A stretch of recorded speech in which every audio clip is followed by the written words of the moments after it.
చెప్తున్నానంటే మన తెలుగు వాళ్ళకి కనీసం వాట్సాప్లోనే షేర్ చేయండి. మీరు క్యాంపెయిన్లు ఎలాగే చేయరు, సెల్ఫ్ క్యాంపెయిన్ చేయండి. మన తెలుగు వాళ్ళని సపోర్ట్ చేయండి. బాగా ఆడుతున్నారండి. వాళ్ళు చేసుకున్నప్పుడు లేదా, వాళ్ళు చేసుకున్నప్పుడు వాళ్ళు కరెక్ట్ అయినప్పుడు మనం చేసుకున్నది కరెక్టే కదా. ఆ రకంగా గౌతమ్ని కానీ, టేస్టీ తేజని కానీ, అవినాష్ని కానీ, రోహిణిని కానీ సపోర్ట్ చేయండి. సపోర్ట్ చేసి కొద్దిగా పైకి తీసుకురండి అని ఆట శాంతం ఆటలోని సపోర్ట్ చేయమని నేను చెప్పను. కాబట్టి సపోర్ట్ అనేది ముఖ్యమైన వాళ్ళు ఎలా అనుకుంటారో మనకు కూడా ముఖ్యమే.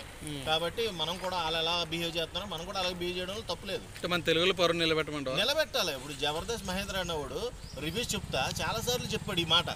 వాళ్ళు అక్కడ క్యాంపెయిన్ చేస్తున్నారు, మన వాళ్ళు చేయరు, మన వాళ్ళు ఎందుకు చేయరు. ఒకసారి క్వశ్చన్స్ చేస్తుంది ఏంట్రా అని ఒకసారి చూస్తే నేను నిజంగా అక్కడ యూట్యూబర్స్ సోషల్ మీడియాలో వాళ్ళు మన తెలుగు బిగ్ బాస్లో ఇలాగ మన వాళ్ళు పార్టిసిపేట్ చేస్తున్నారు, సపోర్ట్ చేయండి అని క్యాంపెయిన్ చేస్తున్నారు, సెల్ఫ్ క్యాంపెయిన్ చేస్తున్నారు వాళ్ళు. SCLF అంత సెల్ఫ్గా ఉన్నప్పుడు వాళ్ళు మనం ఎందుకు ఉండకూడదు? సెల్ఫిష్ అని ప్రూవ్ చేద్దాం, మనం కూడా సెల్ఫ్ కాంబినేషన్ చేద్దాం, క్యాంపెయిన్ చేద్దాం. వ్యక్తి ఎవరికి కూడా ఇప్పటి వరకు ఏ పొలిటికల్ పార్టీకి కూడా సపోర్ట్ చేయలేదు. ఎవరికి గౌతమ్కి ఓట్లు వేయండి, గౌతమ్ బాగా ఆడుతున్నాడని సపోర్ట్ చేయడం పట్ల నాకు కూడా కొంచెం మర్యాద గౌరవం పెరిగింది. నిజంగా శంకర్ణ లాంటి వాడే ముందుకొచ్చి గౌతమ్ ఓట్లు వేయండి అంటున్నాడంటే అక్కడ గ్రూపిజం కనబడింది ఆయనకు కూడా.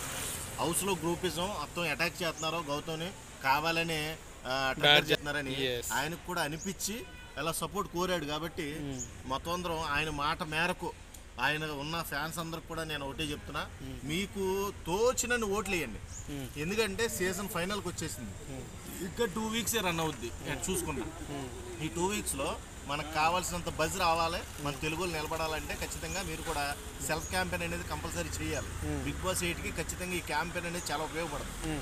అది గౌతమ్ విన్నర్ అవ్వడానికి మరీ ముఖ్యంగా అవినాష్ కానీ ఎవరైనా కానీ తెలుగులో ఎవరు విన్నర్ అయినా మన తెలుగు సీజన్లో విన్నర్ అయ్యారని మనం గర్వంగా